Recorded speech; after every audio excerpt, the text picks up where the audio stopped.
Fala galera, tudo bem? Aqui quem fala é o Ícaro. Bem-vindos a mais uma aula da revisão cirúrgica, que é um quadro aqui do meu canal do YouTube, que eu reviso temas da medicina de forma cirúrgica, né? Direta, reta, vendo como é que as provas geralmente costumam cobrar as questões sobre determinados temas, né? E na primeira aula, se você ainda não viu, volta na primeira aula para ver sobre fisiopatologia e diagnóstico da diabetes, tipo 2, né? Vou comentar depois sobre outros tipos de diabetes. Mas o principal foco aqui, né, das questões que mais caem nas provas de residência, sobre esse tema aqui de diabetes tipo 2, né? E aí, nessa aula de hoje, a gente vai comentar um pouco sobre o tratamento farmacológico, né? Dando continuidade aqui ao nosso tema de diabetes. Então, relembrando, né, que é um assunto muitíssimo importante, ó, 28% aproximadamente das questões de endocrinologia do ENARI são sobre diabetes tipo 2. E a gente vai ter que ter uma boa segurança nas questões para poder mandar bem na prova, né? Então, a primeira coisa que a gente tem que pensar aqui em relação ao tratamento, galera, é tipo assim, para eu poder tratar, antes eu tenho que saber o quê? Aonde eu quero chegar. Então, eu tenho que ver a meta, né? E a meta na diabetes a gente vê por duas coisas, né? Pela hemoglobina glicada e pela glicose, né? Pela glicemia que a gente tem no sangue daquele paciente. Então, vamos lá. A hemoglobina glicada é o quê? Se a gente pensar hemoglobina, né? Ela vem de onde? A hemoglobina está nas hemácias. E a hemoglobina, vamos pegar aqui esses pontinhos amarelos, né? É uma molécula que ela vai acabar vai ser glicosilada, né? Ela vai receber uma ligação aqui com esses azulzinhos, que seria a glicose. Aí, como é que a gente diz que a diferença entre a glicada e a glicose, né? A glicose a gente vê ali na hora, só que a glicada, ela revela mais ou menos um resumo, né, entre aspas aí, dos últimos 3 meses, porque se a gente pensar, a hemácia, ela é destruída aí por volta de 3 meses lá no baço, né? Mais ou menos assim que a gente funciona fisiologicamente, né? Mas tem vários fatores que interferem. Por exemplo, se a pessoa receber uma transfusão, ela vai receber umas hemácias que tinham uma outra concentração de glicose, né? De hemoglobina glicosilada naquele sangue dela, né? Vai fazer como se fosse uma nova média, né? Então, beleza. A meta que a gente tem para hemoglobina glicada na população em geral é abaixo de 7%. É o principal que a gente tem que saber, né? Mas a gente tem que observar também algumas situações de prova. Por quê? Porque a gente tem a ser mais rigoroso ou menos rigoroso, né?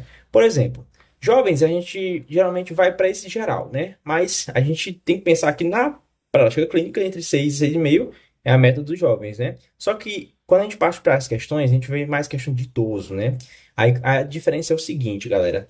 Quando é um idoso saudável, aquele que vai para academia, que joga bola, que tem uma vida boa, se alimenta bem, a gente tem que considerar uma meta dele, ó, um pouquinho maior do que o que a gente considera para geral, né? Que é 7,5. Então, abaixo de 7,5 tá ok. Para um idoso frágil, que tem risco aumentado de queda, que tem alguma comorbidade, né? Que não seja tão limitante para a vida dele, abaixo de 8. Agora, para um idoso muito comprometido, terminal mesmo, né? A gente tem que evitar sintomas. Por quê? Porque para diabetes desenvolver complicações crônicas demora cerca de 10 a 20 anos. E esses idosos, infelizmente, eles não têm uma expectativa de vida tão alta. Então a gente tem que evitar complicações agudas. Então a gente tem que evitar sintomas. E esses sintomas estão muito ligados com quem? Vamos passar aqui para a glicemia. A gente tem que a glicemia, ela vai dar um status para a gente, mais ou menos, para a gente saber se está acima de certo limiar. Porque as complicações agudas, né, que a gente tem, que é a CAD, né, a cetoacidose diabética, e o estado hiperglicêmico hiperosmolar, né, essas são as complicações agudas da diabetes, né, que a gente tem, e que tem que evitar glicemias muito altas, né, tipo 300, 400, né, e isso vai se somar com outra fisiopatologia, né, com outros fatores, como uma acidez maior, né, no sangue desse indivíduo. Mas, enfim, para a glicemia, né, a gente vai considerar também alguns limites. É importante que a gente defina que a glicemia pré-prandial, ou seja, aquela antes da refeição, esteja entre 80 e 130, né, para as pessoas assim. Após prandial, né, para as pessoas que têm diabetes, no caso, né, após prandial, a gente considera que abaixo de 180 é a nossa meta, né, passou 2 horas da refeição, tem que estar abaixo de 180. Para pessoas que são idosos e que têm comorbidades, entre 90, ó, a gente um pouquinho mais alto, né, e 150. Agora, o que as questões geralmente que podem abordar é essa questão aqui, da situação do internado crítico e não crítico. Perceba aqui, ó, que a pessoa que está internada tem que estar entre 100 e 180, né? Só que a diferença para o internado crítico é que esse limite inferior aqui é maior. Por quê? Vamos lá.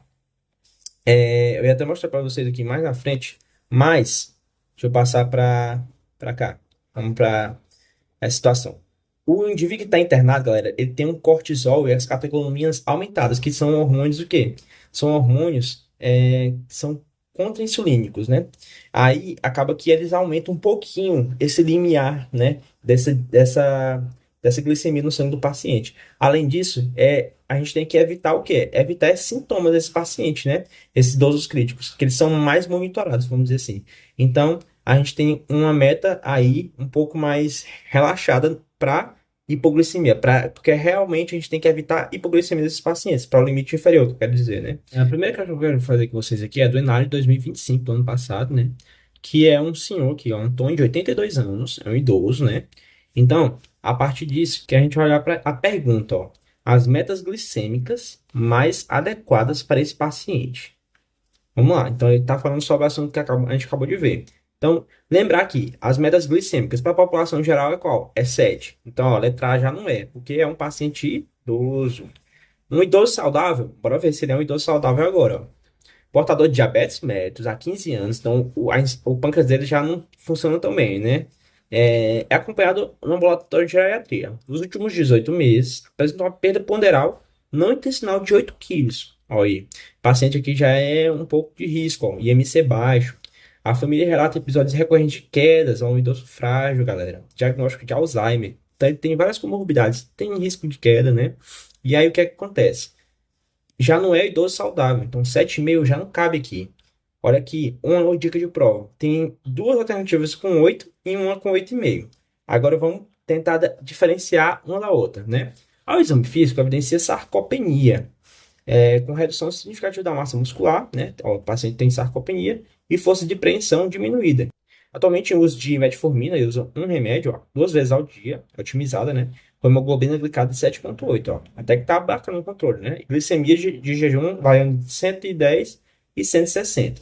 As metas glicêmicas mais adequadas para esse paciente são quais? Vamos lá, então.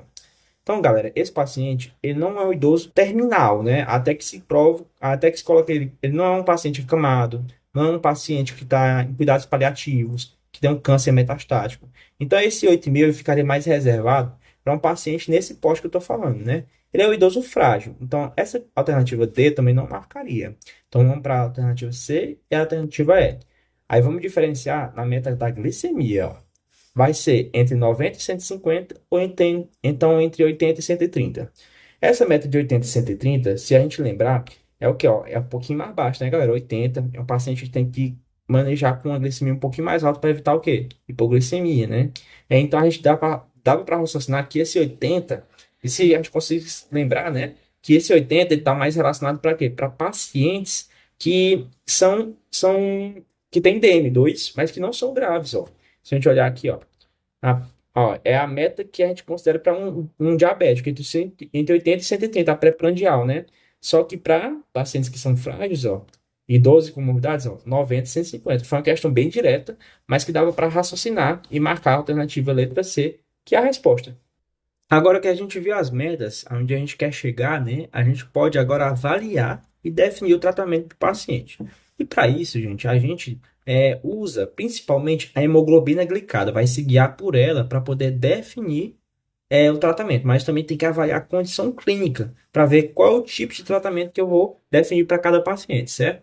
Mas a primeira coisa de tudo, galera, que eu vou definir aqui, destacar para vocês, é que a alimentação saudável, não só isso, mas a mudança de estilo de vida como completo, né, dormir bem e realizar atividade física, somado à alimentação, a gente tem que é a base do tratamento da diabetes, né? Para poder evitar as situações de hiperglicemia, para poder controlar é, de forma rigorosa, né?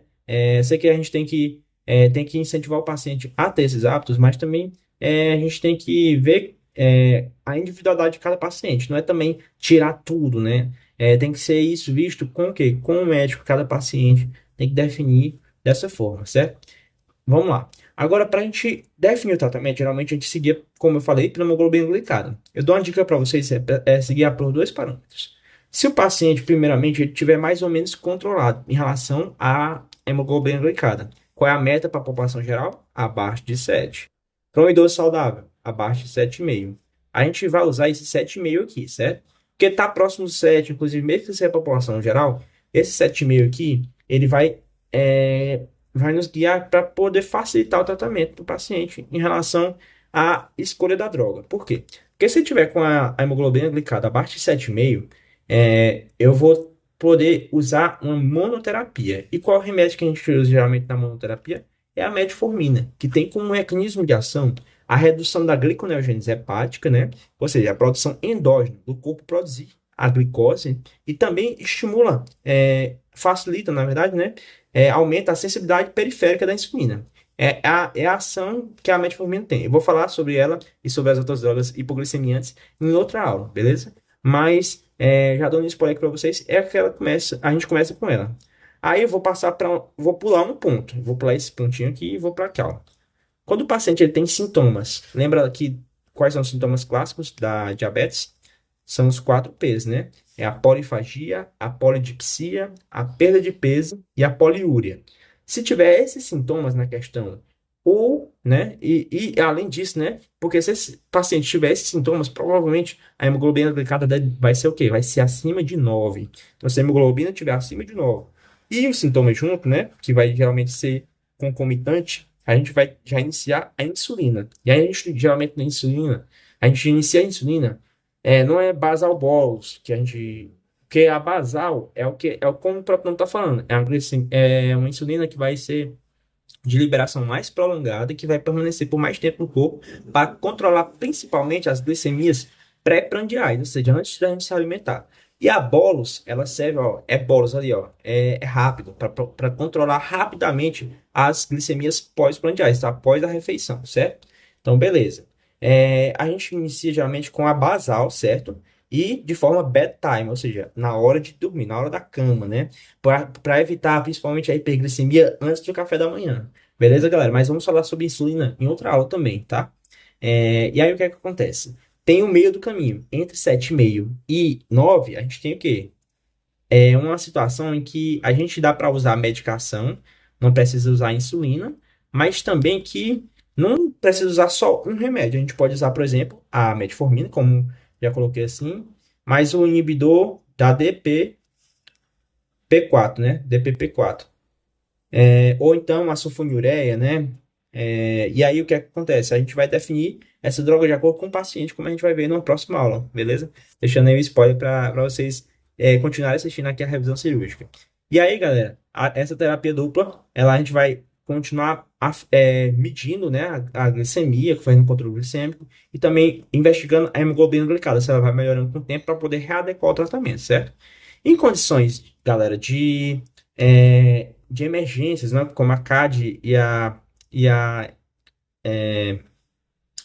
hiperglicemia, né? Estado de hiperglicêmico hiperosmolar, a gente que tem que hospitalizar esse paciente, inclusive com glicemias acima de 300, porque se somam, né, com outros fatores a essas condições que são complicações agudas da diabetes, beleza? Então a gente hospitaliza o paciente para tratar aquele momento e também encaminha para a UBS para fazer o cuidado e o controle longitudinal dessa diabetes, né? Mas além da hospitalização e do tratamento agudo, a gente já orienta, manda uma medicação para casa para esse paciente já começar a tratar a diabetes, certo? Evitar retornar para o serviço de urgência. E aí o que é que acontece?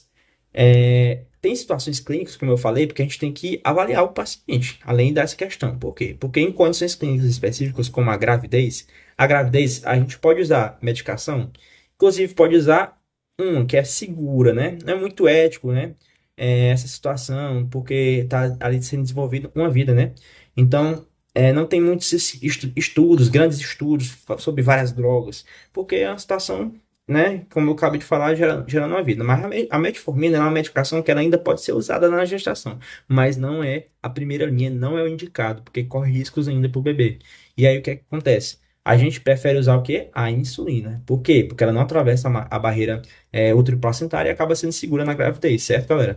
E isso tem que se definir pelo médico, logicamente, né? Outras condições como o estresse agudo, como um paciente que passa por uma cirurgia, infecção ou internação, esse paciente ele tem ó, cortisol, catecolaminas elevadas que acabam por esses hormônios contra-reguladores de insulina, né? Eles fazem o contrário, ele leva à hiperglicemia, né? E aí, quem é que controla essa? Eles são contra-insulínicos. Então, quem eles são contra a insulina, pô, a gente tem que usar a insulina para controlar, né? E aí acaba que é a medicação de escolha nessas situações. Situações de doença renal e doença hepática avançada, aqui, ó, o rim e o fígado aqui todos lascados, né, rapaz? E aí, essas condições, a depuração de drogas acaba ficando o quê? Alterada. Então, para evitar acúmulo, intoxicação, a gente evita usar medicação e prefere a insulina. Mesmo raciocínio a gente usa para o uso de contraste iodado, porque pode ter lesão renal, então para evitar essa questão da depuração das drogas, a gente tenta controlar dessa forma, beleza? Agora vamos para as três questõezinhas aqui, comentando sobre essa última parte da aula, tá bom? Em relação à segunda diretriz da Sociedade Brasileira de Diabetes, né? Um paciente obeso, ó, com diagnóstico recente de diabetes mellitus tipo 2, glicemia em jejum inferior a 200, certo? Ele está assintomático, então isso aqui é importante, porque se ele tiver sintomático, né? Ele não trouxe a hemoglobina glicada, mas, por exemplo, se ele tiver sintomático, a gente partiria para quê? Para insulina, né? Mas aí, no caso, está assintomático. Como ele acabou de descobrir, galera, o tratamento de início, geralmente a gente pensa em quem? Em metformina, né? Então, beleza. Ele não trouxe a hemoglobina glicada para nos guiar, mas a gente vai ler as alternativas e vai observando o que é que a gente vai fazer. Letra A, mudança de estilo de vida, beleza. Orientações dietéticas, beleza, né? Iniciar a medicação que normalmente é a secreção de insulina, como a metformina. A metformina, como eu falei, ela tem outro efeito, né? Que é aumentar, diminuir a resistência periférica de insulina, né? Ou seja, aumentar a sensibilidade da insulina perifericamente e também diminuir a gliconeogênese hepática. Questão interessante, né? Letra A tá interessante. Letra B. Iniciar a mudança de estilo de vida, beleza. Orientações dietéticas e iniciar a sulfonilureia. A sulfonilureia, né? A glicazida, por exemplo, né? Não é medicação de início para diabetes, né? Para controle de diabetes. Então, letra B eu já ficaria assim, ó, não marcaria ela.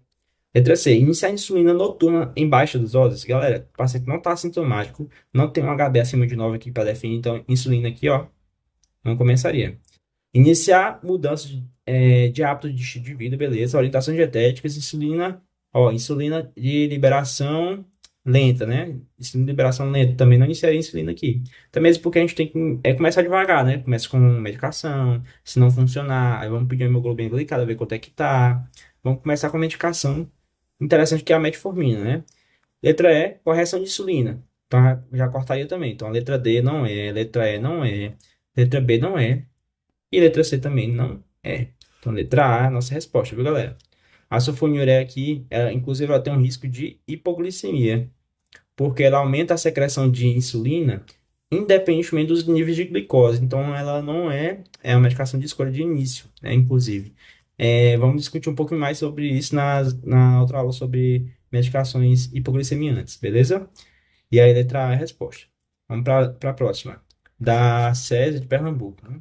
2022. Homem de 64 anos, portador de diabetes tipo 2, faz uso de metformina 2 vezes ao dia, né? E há 8 meses, e é associado a complemento nutricional e atividade física. 200 minutos a hora ele faz atividade física, beleza, galera?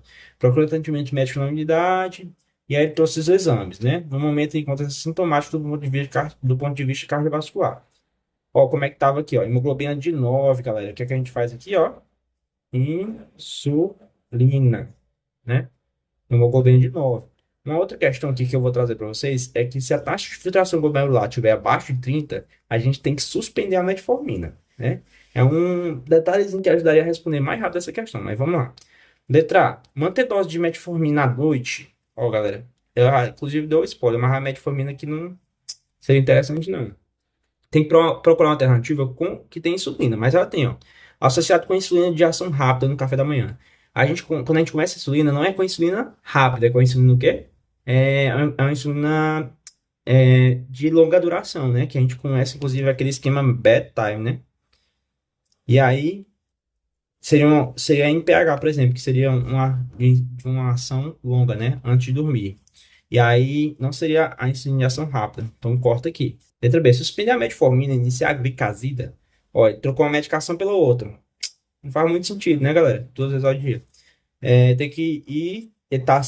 Ele tá com uma hemoglobina glicada acima de 9, então tem que ser insulinizado, né? Letra C. Aumentar a dose de metformina. Ó, galera, 3 vezes ao dia? Não posso, por quê?